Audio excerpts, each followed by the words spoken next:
Ito, kulang to. Yung team. Oo. Yun, basa. Nagpalit ba sila ng ano nito? Pinalitan din ba yung ano nito, yung o-ring? Dapat kasi pag ganito, palit lahat ng o-ring nito. O-ring na. May o-ring yan dito. May o-ring yan doon. Hindi siya nagpalit. Dapat papalitan lahat yan. Hindi, nung una ko palit, ito lang ang pinalitan. Yung o-ring wala. Wala. O ito, yan. Sa kakakarwas yan. Oo.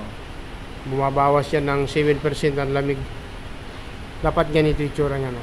Oo. Pag higop ng hangin, palalamig ang kanyang coolant. Ngayon ganyan. Mahirapan siya ngayon palamigin. Pwede mag-tendency magkaroon ng overheat. Pero yung overheat na yun, matagal na yun, bago ko pa mapalitan. Kasi nakita ko na yun, nagbabackflow na siya.